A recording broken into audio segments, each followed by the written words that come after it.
Mas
é que ele tem.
Então, boa noite. Essa aula está sendo gravada e para que todos que sentirem necessidade possam acessar.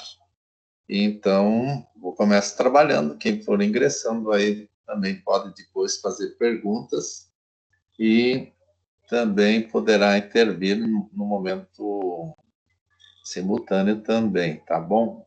Boa noite para todos. A disciplina, então, é produção textual do curso de letras, né? E a primeira unidade que nós vamos trabalhar é já nesta semana, né? Nós temos 4 unidades, o texto como atividade de linguagem e interação.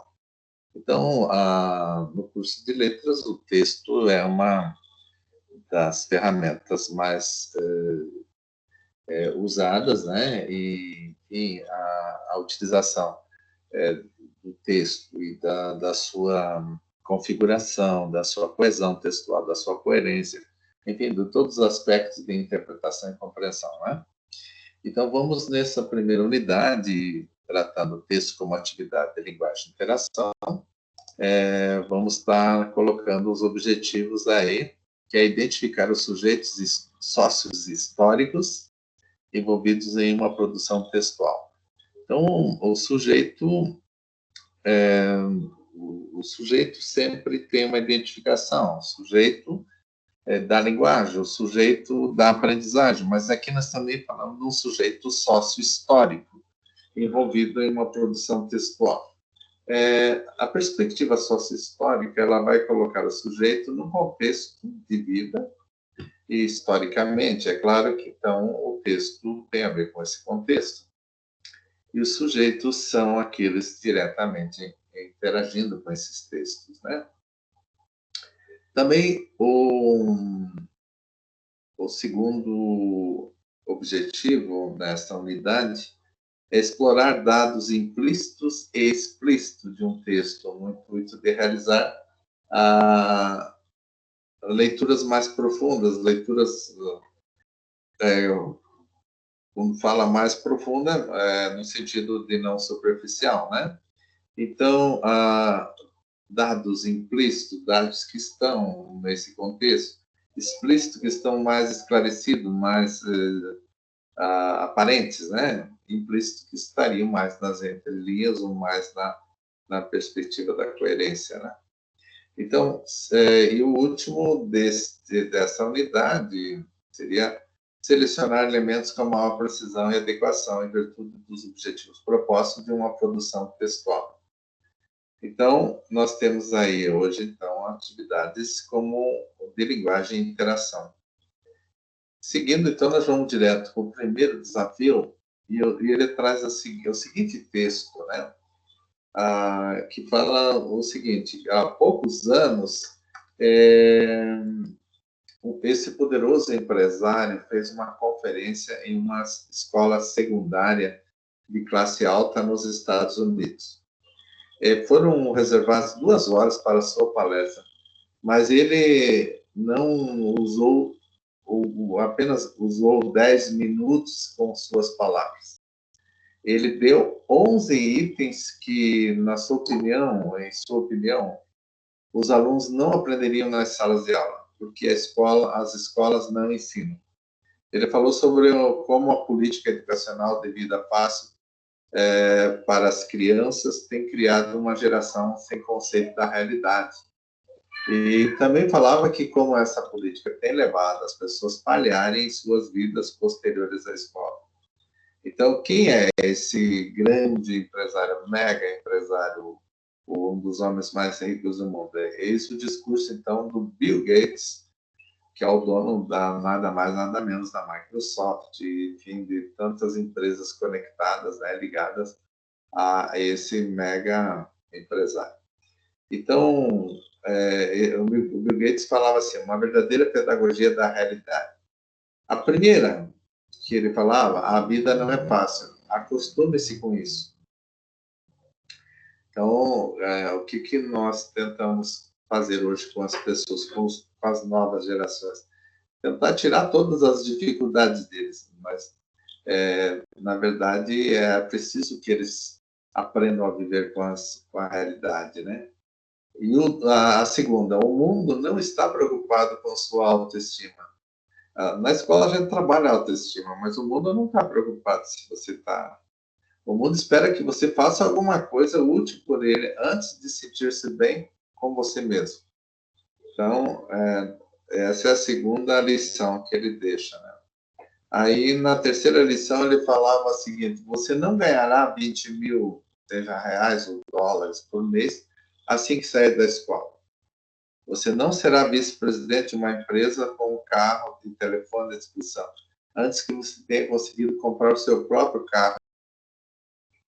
Então, se você acha que seu professor é rude, espere até ter um chefe. Ele não terá pena de você. Essa é a quarta lição. A quinta lição, ele coloca a seguinte: vender jornal velho ou trabalhar durante as férias não está abaixo da sua posição social. Seus avós têm uma palavra diferente para isso. Eles chamam de oportunidade. Então, vejam a quinta lição. Sexta lição: se você fracassar, não é culpa dos seus pais. Então, não lamente seus erros. Vamos ver o que é a sétima lição? A sétima lição aqui, eu pulei aqui, mas eu já vou pegar aqui para vocês. Nascer, seus pais não eram tão críticos como são agora. Eles só ficaram assim por pagar suas contas, lavar suas roupas e ouvir você dizer que eles são ridículos. Então, antes de salvar o planeta para a próxima geração, querendo consertar os erros da geração dos seus pais, tente limpar seu próprio quarto. E aí, no oitavo, a sua escola pode ter eliminado a distinção entre vencedores e perdedores, mas a vida não é assim. Em algumas escolas, você não repete mais de ano, e tem quantas chances precisar até acertar. Isso não se parece com absolutamente nada da vida real. Onde se você pisar na bola, está despedido. Rua, faça certo da primeira vez, porque talvez não tenha uma segunda chance. E aí, a nona lição que ele deixa nesse discurso: a vida não é dividida em semestres. Você não terá sempre férias livres e é pouco provável que outros empregados o ajudem a cumprir suas tarefas no fim de cada período. Décimo, a televisão não é vida real. Na vida real, as pessoas têm que deixar o barzinho ou a boate para ir trabalhar. E 11ª lição que ele coloca é: seja legal com os CDFs da sua sala, aqueles estudantes que os demais julgam o que são uns patetas. Existe uma grande probabilidade de você vir a trabalhar para um deles. Então, quem adaptou esse texto foi Hernani Marrone, né, das palavras do Bill Gates. Então, caso você não conheça esse texto, e nem procure saber um pouco sobre a biografia de Bill Gates. Depois responda: quem é Bill Gates para poder dizer que o que disse a esse grupo de jovens americanos ricos? Então, quem é esse mega empresário, né? Por que ele foi convidado para fazer essa palestra e deu só essas 11 lições lá? No 2, que imagem ele tem desses jovens para falar dessa forma? Bom, ele pode conhecer a realidade, né? E 3, em que contexto social, histórico e ideológico se passa o texto para que Bill Gates passou a mensagem do modo como passou? E 4, e que mensagem é essa? Então, a observação: você deve construir resposta dissertativa de no mínimo 5 linhas cada, né? Para cada resposta, né? Então, aqui você teria que primeiro responder quem é Bill Gates, né? Eu já falo para vocês que é um dos homens mais ricos do mundo, que destina parte dos seus lucros para programas sociais no mundo também. Não perdeu a simplicidade, porque pelo seu trabalho, pelas suas ideias, pela sua capacidade, né? E aí, a segunda, ele pergunta que imagem ele tem desses jovens. Esses jovens são fruto de uma geração consumista, que são protegidos pelos pais, são frutos de uma vida fácil, né? Então, como é que se pode falar mais sobre esse jovem?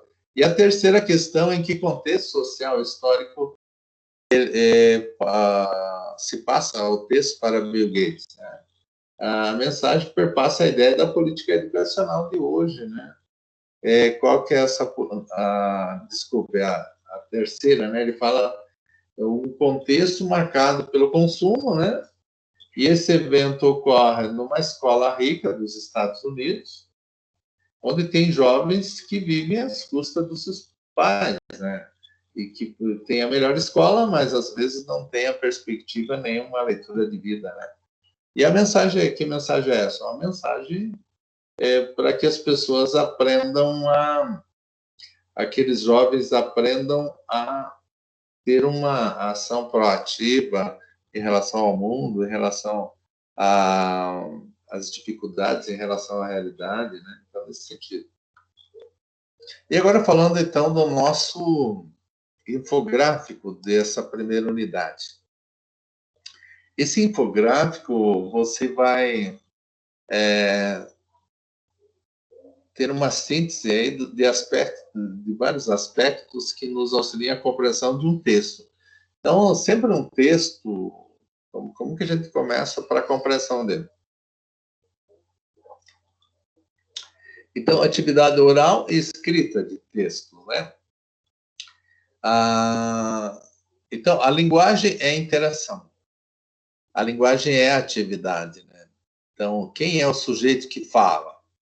Ele fala para quem, né? Então, mesmo que seja escrito, está falando para quem, né? Quais as intenções de quem diz, de quem escreve, né? De quem diz, de quem escreve? Que informações implícitas e explícitas podem ser identificadas no texto? A palavra implícita que está ali, muito embora não esteja tão clara, né? Ou não esteja tão aparente, mas está. A explícita, pelo contrário, já está mais aparente. Então, pode ser identificadas no texto as informações implícitas e explícitas. E o que é, e como se diz, né? Em que contexto social, histórico, político ou ideológico? Político no sentido não só da política partidária, mas de uma política que traça uma filosofia de vida, que traça aspectos de uma sociedade, né, e tal. E, por outro lado, ideológico da ideia. O que é a escola enquanto formação do sujeito, do cidadão, ela prioriza, né, nesse sentido. Então, com que outros textos se dialoga? Então, às vezes a gente vai ver só um tipo de texto? Não. Por exemplo, só o texto do livro. Então, eu tenho um texto didático, né? Mesmo, muito embora ele seja de vários gêneros, mas ele tem um formato do livro. Então, por isso que é preciso explorar os vários gêneros textuais, né?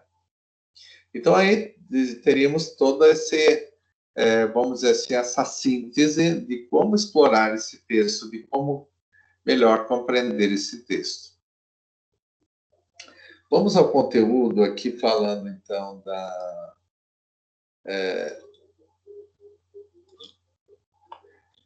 da comunicação e expressão, e vamos aprofundar, então, o conhecimento, o texto como atividade de linguagem de interação, que é a nossa unidade de aprendizagem.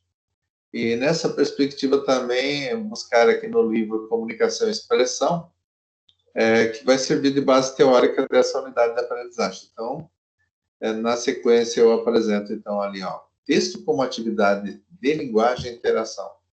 Então, nós temos uma concepção interacionista e linguagem, né? A linguagem é compreendida como um lugar de interação humana. Ela possui um caráter interlocutivo, inter, de um para o outro, locutivo de locução mesmo, interlocutivo, e é construída socialmente. Então, tem a relação social, né? Nesse sentido, ela é um instrumento de comunicação e também uma forma de expressar pensamentos. Assim, você não deve conceber a linguagem apenas como um código que transmite informações. Então, você precisa compreendê-lo como o modo de interagir. Uma pessoa atua sobre a outra, ela influencia e é influenciada durante a troca comunicativa. Quem fala isso é o Andrade, 2008. Nessa ideia também, o Koch explica que a concepção de sujeito de linguagem vai variar conforme a concepção adotada de língua. E isso quer dizer, língua e sujeito são indissociáveis. O sujeito que fala, o sujeitão, a língua tem relação indissociáveis com o sujeito. É impossível não pensar em ambos, língua e sujeito. Dessa forma, a teórica propõe três posições, a quarta propõe três posições clássicas acerca da língua. Texto e sentido são elas, são elas que a Koch coloca. Predomínio ou exclusividade da consciência individual e do uso da linguagem. Então, predomínio ou exclusividade da consciência individual no uso da linguagem. No 2, ela chama de assujeitamento. Então, tem a ver com o sujeito, tem a ver com todo esse aspecto de domínio, o predomínio, né? Mas especialmente o assujeitamento. E o terceiro lugar de interação. A comunicação, a linguagem como uma ação comunicativa, ela exige interação. Então, sobre isso também Gonçalves, 2004, afirma que trabalhar a língua numa perspectiva socio-interacionista, numa visão aí vygotsiana, né, possibilita ao estudante refletir sobre a própria fala escrita, bem como sobre outras situações que interagem cotidianamente. Nas palavras do autor Gonçalves, nós temos a interação que tende a provocar mudanças tanto no sujeito quanto no destinatário, porque agimos sobre os outros e os outros agem sobre nós também. A língua não se separa do indivíduo. Então, a língua tem a ver com o sujeito, com o indivíduo. Aprendê-la significa, a nosso ver, criar situações sociais idênticas às que vivenciamos no cotidiano. Em outros termos, o ato interlocutivo não deve se isolar das atividades cotidianas. Isso que a linguagem não está dissociada de nossas ações. Portanto, aprender a língua significa buscar uma ação concreta de comunicação, né? Então, seguindo o conteúdo, nós vamos pegar o texto em interação do Broncardt, e ele coloca assim: toda unidade de produção verbal que veicula uma mensagem linguística organizada que tende a produzir um efeito de coerência em seu destinatário é uma unidade comunicativa de nível superior. Para o autor, o agir é verbal e não verbal. Ele é verbal e não verbal. Desse modo, a definição se aplica para a produção escrita e também para a produção oral. Ainda conforme o teórico Broncardt, ao interagir, os indivíduos mobilizam recursos de uma língua e consideram o modelo de organizações textuais da mesma língua. Então, o texto em interação, né, tem a ver com esse agir, que é verbal e não verbal. Aí nós temos a questão da intertextualidade, que se torna implícita e explícita. Isso eu já falei lá no infográfico. A comunicação, na perspectiva socio-interacionista, ela permite que você amplie sua visão da interação. Mas, considerando essa concepção, você pode verificar quais são as intertextualidade implícita ou explícita do texto, de modo que você possa realizar leituras mais aprofundadas. Antes disso, é necessário compreender do que se trata a intertextualidade. Esse termo, que ficou conhecido por meio dos estudos da crítica literária, chamada Júlia Kristeva. De acordo com a teórica, todo texto é um intertexto. Numa sucessão de textos pré-existentes ou que ainda serão produzidos. Quem fala isso é Kristeva, Júlia Kristeva, em 1969. Para Platão e Fiorin, em 2000, a diferença entre os pressupostos e os subentendidos está no fato do pressuposto ser um dado posto como indiscutível, tanto para o falante quanto para o ouvinte. É algo que não será contestado nesse caso. No caso de subentendido, é de responsabilidade do ouvinte compreender a mensagem, considerando que, ao submeter ou ao subentender algo, o falante tende a se esconder por trás do sentido literal das palavras. Assim, pode afirmar que aquilo que o ouvinte entendeu não era exatamente o que ele queria dizer. Sobre essa questão, Machado, Rosa e Prado, 2010, dizem que no pressuposto reside uma informação indiscutível para o falante e o ouvinte. Nesse âmbito, o locutor partilha com o ouvinte a responsabilidade, sendo, portanto, coextensivo no interior do diálogo. Já o conteúdo subentendido, para Ducrot, não é um processo interpretativo, não é um processo que tem a responsabilidade do ouvinte, né?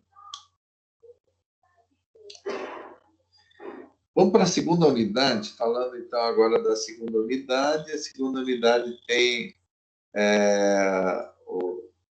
níveis de linguagem. Então, o conteúdo da segunda unidade de aprendizagem é exatamente esse, o chamado níveis de linguagem. Então, o primeiro objetivo é definir características das modalidades escrita, falada, da língua culta e da língua popular. Então, nós temos aí a definição e característica. E no segundo objetivo, identificar os contextos do uso da língua culta e da língua popular. Aí, terceiro objetivo, reconhecer a necessidade do uso de cada uma das modalidades das línguas culta e popular de acordo com seus contextos. Então, vamos ao desafio. O desafio fala assim da Jaqueline, que é uma jovem professora. Ela é alfabetizadora, recém-formada em pedagogia, e também estudante do curso de letras, igual vocês em alguns tempos ali, né? E está se preparando para uma palestra sobre a importância da seleção dos textos para o processo de alfabetização. O público-alvo dessa palestra será o grupo de monitores que auxilia o trabalho de professores nos anos iniciais das escolas do município, os quais deverão compartilhar as informações com os demais colegas. A Jaqueline, professora, está um pouco ansiosa, pois é a sua primeira experiência como palestrante e tem algumas dúvidas sobre qual seria a linguagem adequada para utilizar na palestra, já que o objetivo é passar informações e ser compreendida pelos ouvintes. Para amenizar um pouco essa insegurança, ela decide ensaiar a palestra com sua professora de português e começa assim. Acompanhe na imagem a seguir como foi esse ensaio, né? Então, ela começa falando assim: olá, pessoal, meu nome é Jaqueline, sou professora e estudante do curso de letras e estou aqui para falar para vocês sobre a importância da seleção dos textos para o processo de alfabetização. Me deem uma atençãozinha agora, que o assunto é da hora. Eu tenho dicas legais para passar para vocês. Ao perceber algum incômodo, a professora Jaqueline pergunta se há algo de errado, e ela diz: a linguagem utilizada não está adequada, o que é preciso ter alguns cuidados. Então, a pergunta do desafio para vocês. Por que a professora disse isso? Quais são as modificações que devem ser feitas na fala da Jaqueline? Então, vocês vão observar que ela começa muito bem, né? Mas daí, na última parte da fala dela, ela começa a falar no diminutivo, ela começa a usar gírias, e, enfim, ela começa a destoar de uma característica de linguagem, ou ela começa a utilizar termos de um evento formal para termos que poderiam ser usados informalmente, que não são adequados para um evento formal, né? Então, a palestra tem que ter, apesar de ser de caráter acadêmico, é necessário manter o nível de linguagem, né? É necessário que a sugestão seja cumprimentando, né? Nem precisa ser olá, mas pode ser bom dia, boa tarde, conforme a ocasião. Dizer o nome dela, né? Como ela disse, sou professora, estudante do curso de letras e tal, e está aqui para falar da seleção de texto. Então, aí, em vez de ela dizer assim, me dê uma atençãozinha, peço a sua atenção agora para um assunto muito importante que é tratado aqui, né, e tal. Então, nesse sentido, você vai estar mudando esse texto e deixando um texto formal, né? Um evento formal, utilizando a modalidade da língua padrão, né? E com a devida formalidade. Vamos ao infográfico, falando agora do infográfico, e tratando dele aqui. O infográfico nosso vai falar do que é linguagem popular ou coloquial. Ele apresenta as modalidades padrão coloquial da língua e a língua culta ou padrão, né? Padrão e o coloquial, a língua popular, o coloquial e a língua culta ou padrão. Então, o que é a língua popular ou coloquial? É utilizado no dia a dia, em textos em contextos. Contexto não é texto, é o contexto que cabe em muitos textos, né? Então, o contexto que não exige monitoramento, é mais informal e descuidada das regras gramaticais. Então, pode apresentar gírias e vícios de linguagem. Então, ali, ó, são utilizadas em reuniões informais, né? São utilizadas em conversas com familiares ou amigos, são utilizadas em festas, shows, entretenimentos, são utilizadas também na internet e redes sociais. Só que a língua culta, ou padrão, é uma língua formal, é o contrário da popular coloquial. Ela é utilizada em contextos que exigem maior monitoramento da língua escrita ou falada. Quer dizer, tem que fazer dentro do padrão. É baseada na norma culta, nas regras gramaticais. E também são estabelecidos como padrão. Então, quais são o padrão dessa linguagem? Reuniões formais, teriam livros didáticos, trabalhos, né? Meios de comunicação com a televisão e o rádio, e também palestras acadêmicas, né?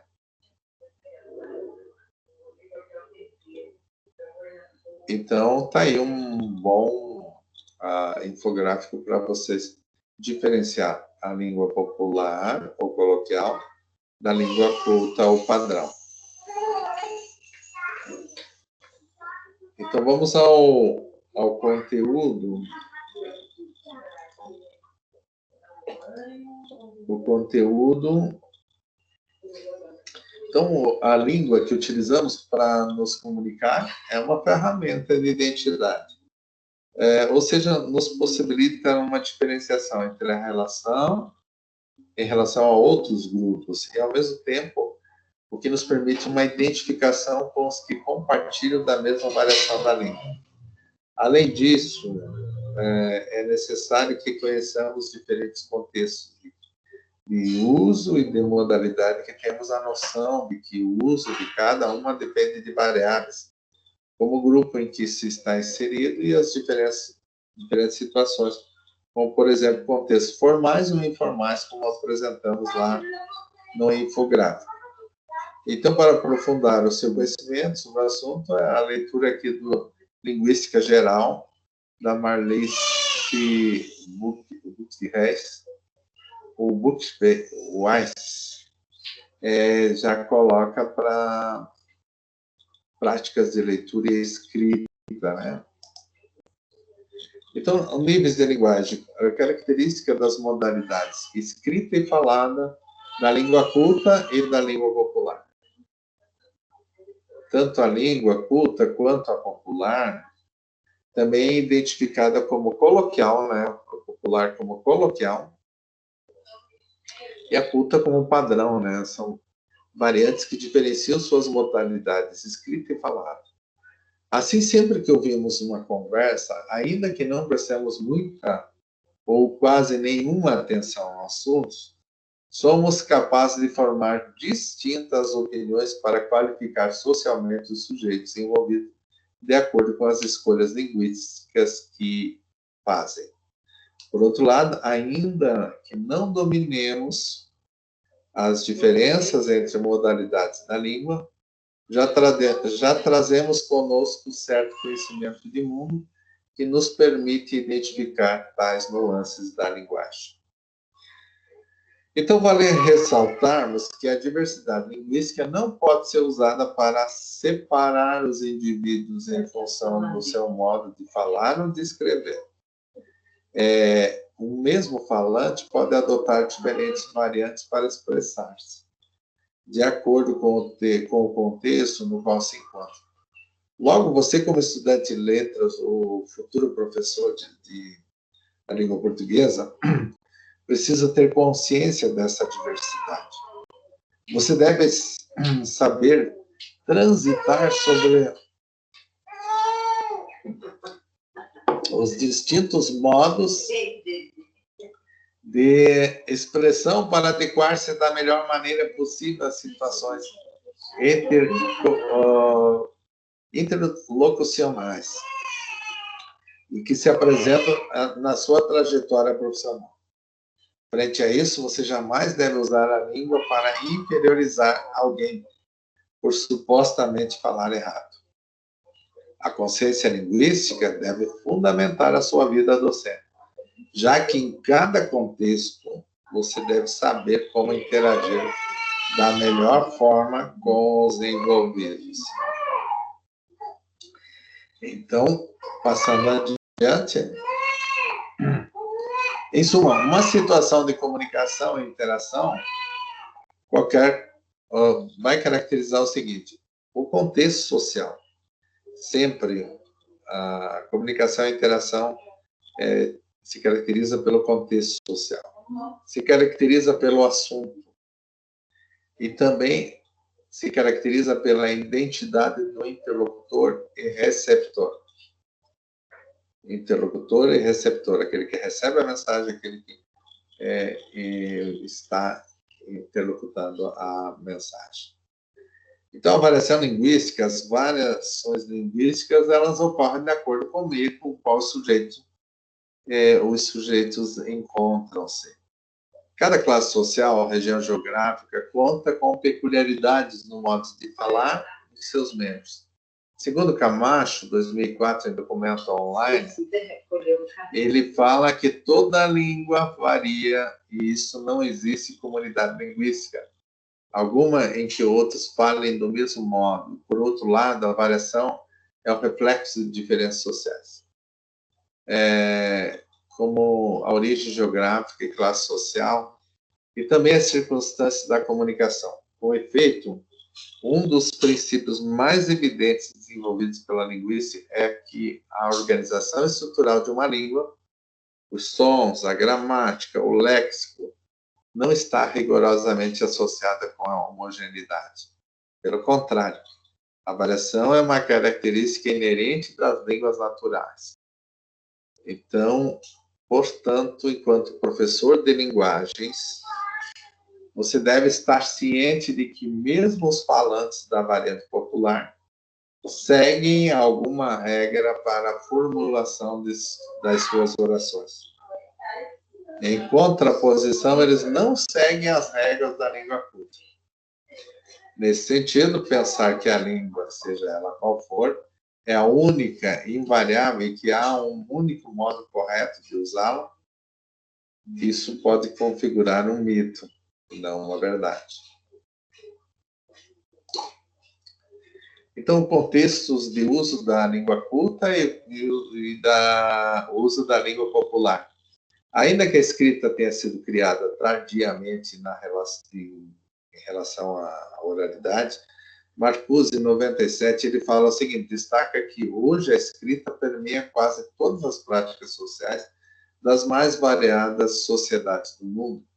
Desse modo, ela é usada em contextos sociais básicos, paralelamente à oralidade, os quais são a escola, a família, o trabalho, a atividade intelectual, o cotidiano e a vida burocrática. Então, nesses aspectos todos, né? A escola, a família, trabalho, atividade intelectual, atividade que trabalha com a intelectualidade, o cotidiano também precisa se utilizar a oralidade, a escrita, então, né? E a vida burocrática é a vida dos documentos, das interações que se fazem. Então, o uso de cada uma das modalidades das línguas culta e popular, de acordo com o seu contexto, Gui, 2000, ele define que é uma comunidade de fala. O que é uma comunidade de fala? Termina algumas características. As características linguísticas compartilhadas, que são palavras, que sons, construções gramaticais, tudo isso utilizado dentro da comunidade, mas que não são usados fora dela. Então, esse é um sentido de uma comunidade de fala, né? Também a densidade de comunicação interna relativamente alta, diz respeito à frequência com que as pessoas se comunicam dentro do grupo, sendo maior do que a relação de pessoas de fora dele. E outro também, outro aspecto, outra modalidade seria normas compartilhadas, que considera ações em comum em frente ao uso da língua. Normas em comum frente à direção da variação estilística. Avaliações sociais em comum frente às variações linguísticas. Então, nesse sentido, com base no conteúdo desse capítulo, percebe-se que é necessário adequar o modo de expressar-se ao contexto no qual você está inserido, né? Poderá ocorrer, assim, um estranhamento pela inadequação da norma em alguns contextos. Porém, o que demonstra a importância de conhecimento da transição que o sujeito letrado deve realizar para comunicar-se com diferentes grupos. Então, os níveis de linguagens estariam aí organizados, estariam aí pensados nesse texto, desse capítulo da linguística geral. Vamos, então, passar para a terceira unidade, chamada Domínios e Gêneros Discursivos, Definição e Funcionalidade. Nesse sentido, temos o primeiro objetivo, que é identificar os gêneros textuais como atividades de linguagem. E aí o segundo é também situar os gêneros textuais em domínios discursivos, procurando identificar suas funcionalidades. E num terceiro, colocado também como utilizar com maior habilidade os gêneros textuais e que eles sejam adequados a cada evento comunicativo. Então, para tanto, vamos ao terceiro desafio também, e ele coloca o seguinte, coloca a história aqui do senhor José Pereira, ao completar 35 anos de serviço prestado, enviou uma carta ao INSS solicitando sua aposentadoria. Embora tivesse direito adquirido, o pedido não foi aceito em virtude do instrumento de comunicação utilizado pelo senhor José estar equivocado e não cumprir a função esperada por ele. Então, seu desafio é: explique ao senhor José por que ele não deveria usar a carta naquela circunstância.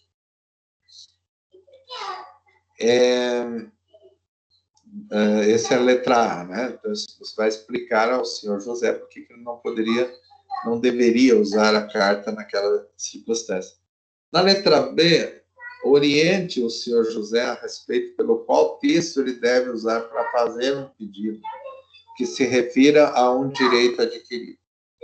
Então, primeiro, ao adquirir a aposentadoria, ele deveria encaminhar o que é esse pedido, que trata de um direito adquirido por meio de um requerimento. O requerimento é um gênero textual, né? E o INSS tem requerimento padrão, requerimento que eles têm lá no meu INSS, um requerimento padrão, que você preenche esse requerimento, e se você manda uma carta, essa carta vai perder o sentido, não. Então, o gênero textual de pedir algo que seja de seu direito precisa seguir aí um certo parâmetro burocrático, usando a linguagem padrão, usando o sistema de formulário propriamente elaborado, já, né? Então, para ser mais objetivo. Então, é nesse sentido que você vai orientar o seu José.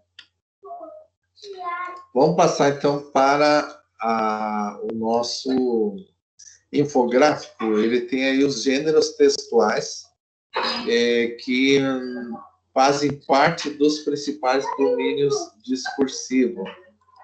Então, o domínio discursivo, nós temos ali um domínio discursivo chamado jornalístico, que compõe gênero notícia, reportagem, entrevistas, notas, que seriam notas, pequenas notas, né? E que tem a diferenciação de nota da prova, né? Não é nota da prova. Nota seria nota de falecimento, nota de aviso, ou coisas nesse sentido todo, né? Aí nós temos o domínio discursivo que faz parte do domínio acadêmico, científico ou pedagógico. Nós temos os projetos, nós temos os resumos, nós temos a resenha, nós temos artigo científico, prova, apostilas, que fazem parte de um gênero de domínio acadêmico, né? Então, você tem alguns gêneros textuais que fazem parte do domínio acadêmico, científico ou pedagógico.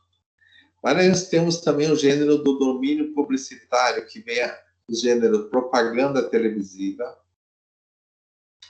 que o marketing usa. Nós temos folder, pequenas propagandas por folder, papers, enfim. Hoje a política aí também está cheia desses santinhos todos aí, aqueles livrinhos com o plano de governo. Então, são utilizações de propaganda por folder, por jornalzinhos, enfim, por domínio desse sentido. Tem os classificados, que também aparecem nos jornais, E também no domínio publicitário tem carta. Carta dirigida a um público, né, vamos dizer assim, pré-estabelecido, etc. e tal. Mas também nós temos o domínio instrucional. O domínio instrucional vai trazer a bula de remédio, a receita, a instrução de serviço, né, de uma obra, de algo, o manual de jogo, o manual de equipamentos, aparelhos e tal. Então, isso aí entra no domínio e no gênero instrucional, desse domínio discursivo.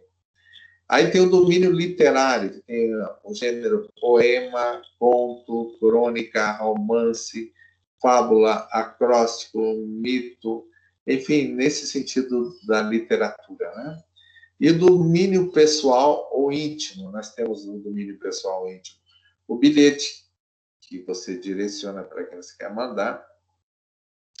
O domínio pessoal tem o cartão, aquele cartão de felicitações, cartão de Natal, de aniversário, de formatura, etc. e tal. Nós temos o convite que você direciona de um aniversário, de um casamento, carta, né, que você manda para alguém com domínio pessoal ou íntimo, de forma íntima, né? E também tem o domínio religioso, a oração, a ladainha, o texto sagrado. Hoje tem muitas mensagens religiosas, então tem nesse sentido o domínio religioso e os gêneros oração, ladainha, texto sagrado e outros.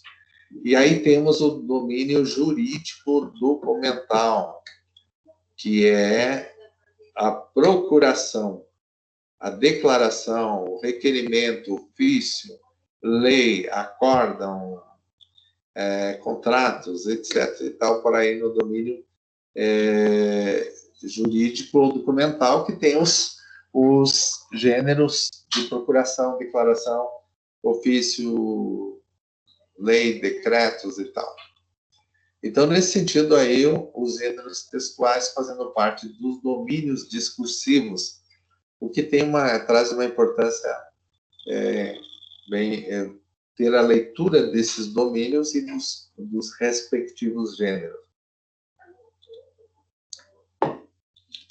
Vamos ao conteúdo da terceira unidade, chamada, aí, para aprofundar o conhecimento sobre o tema, então nós vamos buscar aqui o conteúdo. Então, os domínios e gêneros discursivos, definição e funcionalidade. Marcuse, 2013, ele afirma que os domínios discursivos dão origem a discursos específicos, e são as grandes esferas da atividade humana em que circulam os textos. Então, para o Marcuse, os domínios discursivos são marcados por elementos que representam os discursos institucionais, como jornalístico, religioso e jurídico. Nas palavras do autor, Marcuse, usamos a expressão domínio discursivo para designar a esfera da instância de produção discursiva ou da atividade humana. Esses domínios não são texto nem discursos, mas propiciam o surgimento de discurso bastante específico. Do ponto de vista dos domínios, falamos em discursos em discurso jurídico, discurso jornalístico, discurso religioso, etc. Né? Tem outros burocráticos e tal, em que as atividades jurídicas, jornalísticas e religiosas não abrangem um gênero em particular, mas dão origem a vários deles. Então, constitui várias práticas discursivas, dentro das quais podemos identificar um conjunto de gêneros textuais. Às vezes, eles são próprios, em certos casos, exclusivos, como práticas e rotinas comunicativas institucionalizadas, quer dizer, estão relacionadas com instituição, como a igreja, como a imprensa, enfim, como a justiça, etc. Os gêneros e os domínios discursivos, a funcionalidade, enfim, a seguir, você vai conhecer melhor esses domínios de discurso, tratando de discursivos, no sentido de situar os gêneros textuais em cada um deles. Então, procurando identificar suas funcionalidades, Marcuse classificou os domínios em científico, jornalístico, religioso, de saúde, comercial, industrial, instrucional, jurídico, publicitário, lazer, interpessoal e ficcional. Então, veja a classificação dos domínios do Marcuse, né, 2003. E aí, esses gêneros textuais e situações comunicativas, já sabe-se que cada situação comunicativa exige um comportamento específico. E, por exemplo, não é viável usar gênero textual propaganda em uma missa, porque o local não é para isso. Mas o primeiro faz parte do domínio discursivo publicitário e o segundo do domínio religioso. Portanto, é necessário que o falante escritor adeque a sua comunicação a cada situação, considerando o gênero correto a ser usado no domínio discursivo. Para que você compreenda melhor, haverá a seguir diferentes abordagens de um tema específico.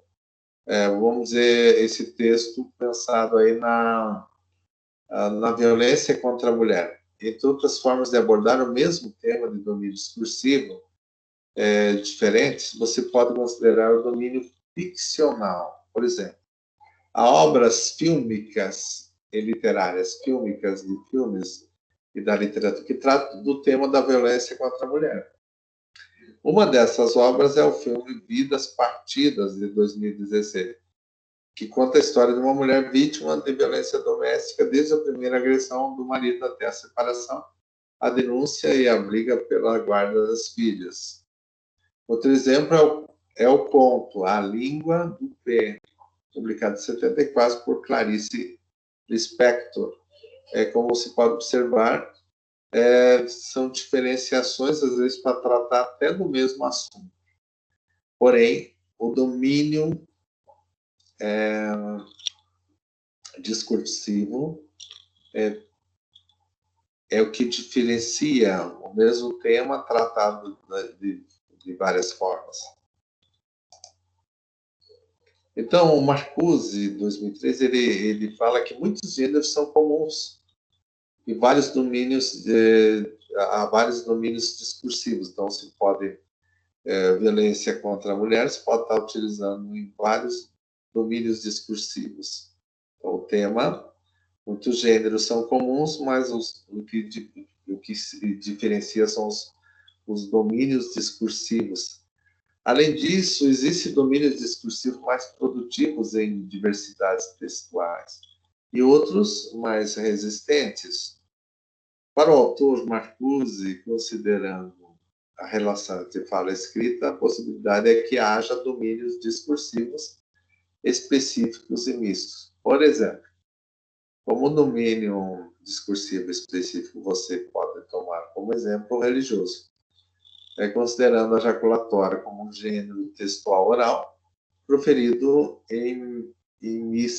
nas missas, né? Já como domínio misto, você pode pensar no domínio discursivo jornalístico. Ele se realiza em gêneros textuais escritos como jornais e revistas e falados como programas de rádio e televisão. Então, nós consideramos aqui, quando você fala ou escreve em qualquer situação, você está produzindo gêneros textuais, e como são muitos os gêneros textuais que existem, né, os existentes no mundo discursivo, é necessário que você treine, que você analise com o maior número possível deles. Assim, você poderá ampliar suas habilidades de leitor e também de produtor de textos. Para a quarta e última unidade dessa semana, vamos estar falando, então, do objetivo da coerência textual, definir elementos ligados à coerência na elaboração do texto. Também reconhecer a importância da coerência na interpretação das informações que estão contidas no texto. Outro aspecto é relacionar os elementos da coerência com elementos da coesão textual. Então, vamos atender esses objetivos, né? E a coerência textual está ligada a fatos de textualidade, né? Então, no desafio quarto aqui fala o seguinte: a interpretação e a compreensão e coesão. Então, são aspectos importantes em relação ao texto. Quando pensamos em um texto ou um discurso coerente, estamos nos referindo à necessidade que ele faça sentido e seja perfeitamente compreensível. Para quem que ele deve ser compreensível? Para o leitor ou interlocutor. Caso não seja, o referido texto ou discurso se torna incoerente e talvez também ambíguo, que pode inclusive comprometer a comunicabilidade. Carlos é candidato a vereador e está visitando um bairro da periferia da sua cidade, com o objetivo de divulgar sua campanha e apresentar as suas propostas. Este foi o diálogo que Carlos estabeleceu com um grupo de líderes comunitários. Então, o candidato a vereador, ele diz o seguinte: meus amigos, estou aqui porque quero conhecer as necessidades dessa comunidade. Quais são as principais?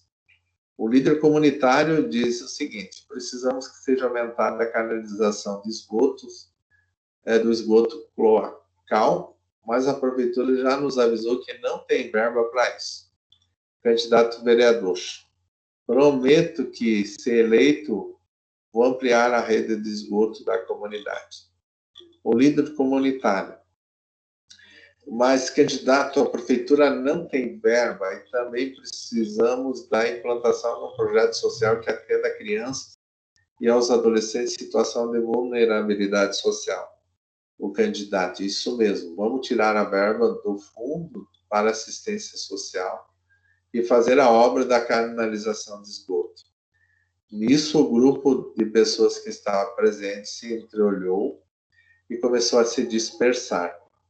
Uma mulher que estava presente comentou com o rapaz: não vou votar nesse homem, não. Nem eu.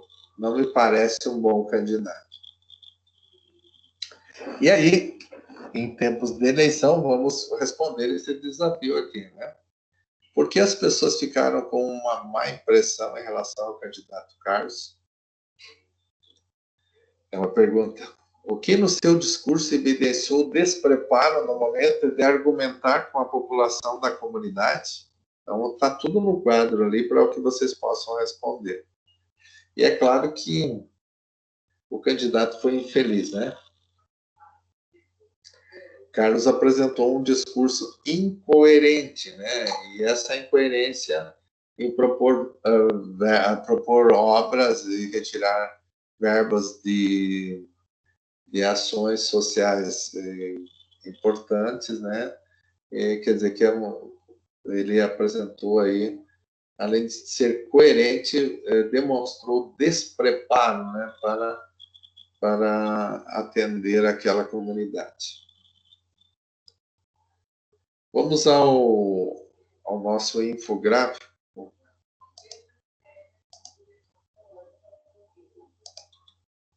Então, a coerência textual, o que ela precisa?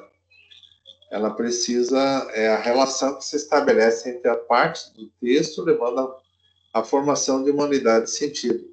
Então, para entender um texto, recorremos aos nossos conhecimentos linguísticos prévios, textuais e interacionais.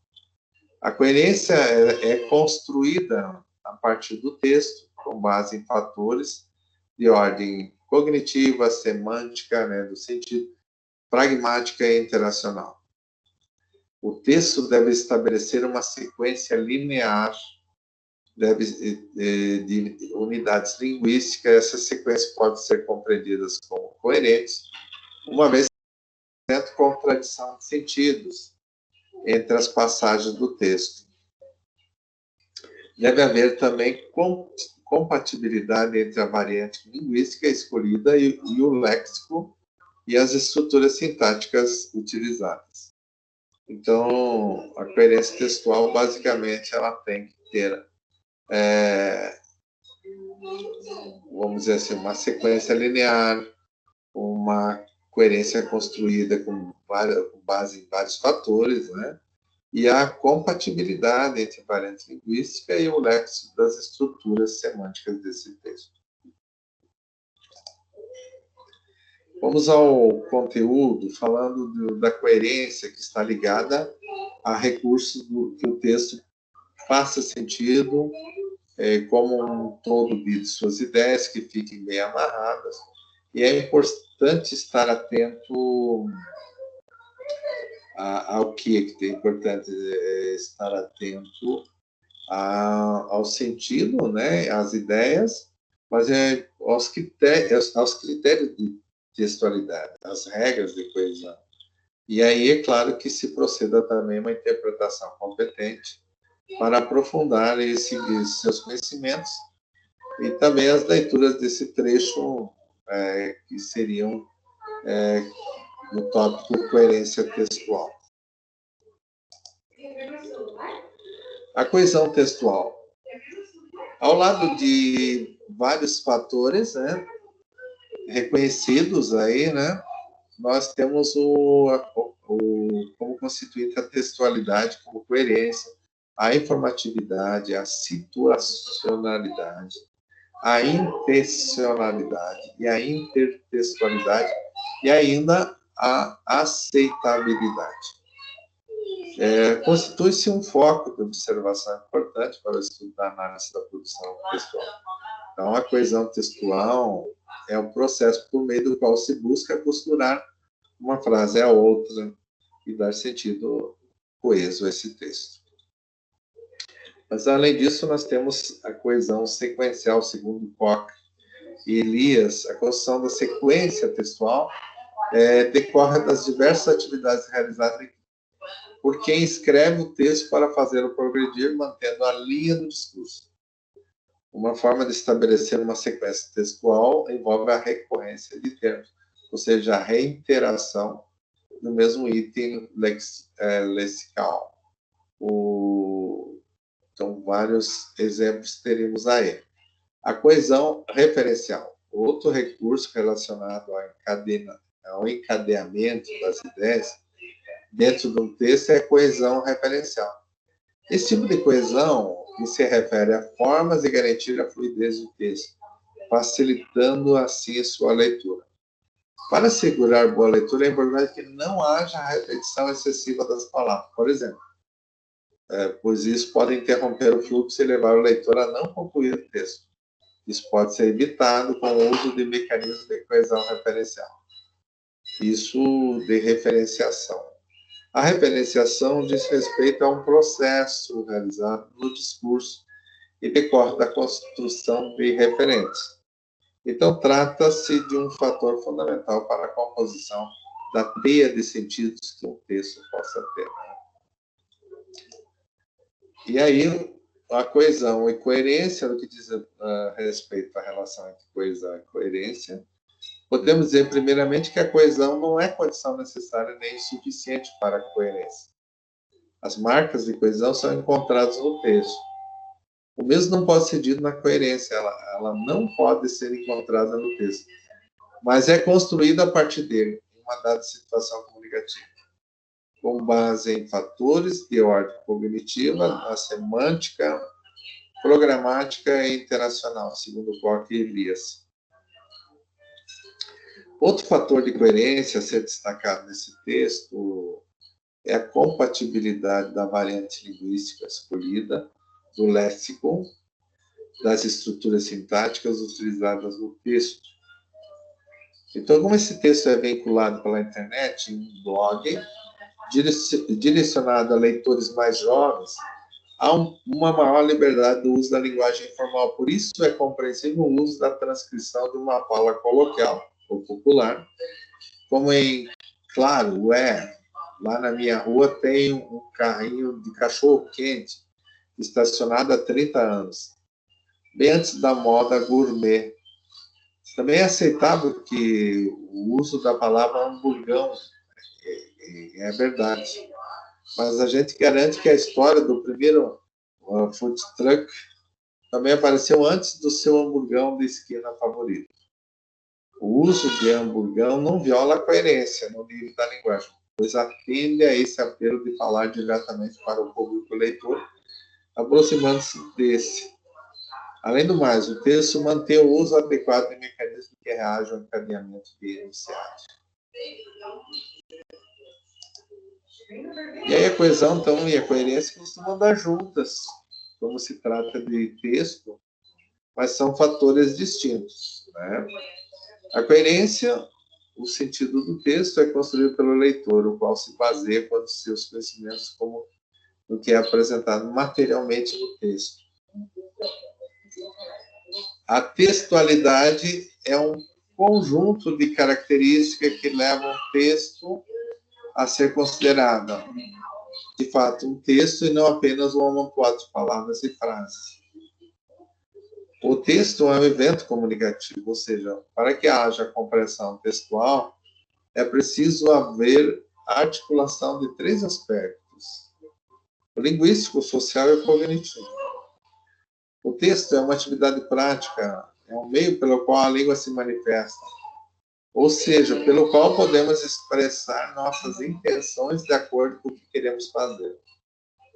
Já o conceito de língua, entendemos, concordando com Marcuse, a língua como um sistema de práticas com o qual os falantes, ouvintes, escritores e leitores agem e expressam suas intenções com ações adequadas aos objetivos de cada circunstância, mas não construindo tudo como se fosse uma pressão externa, pura e simplesmente.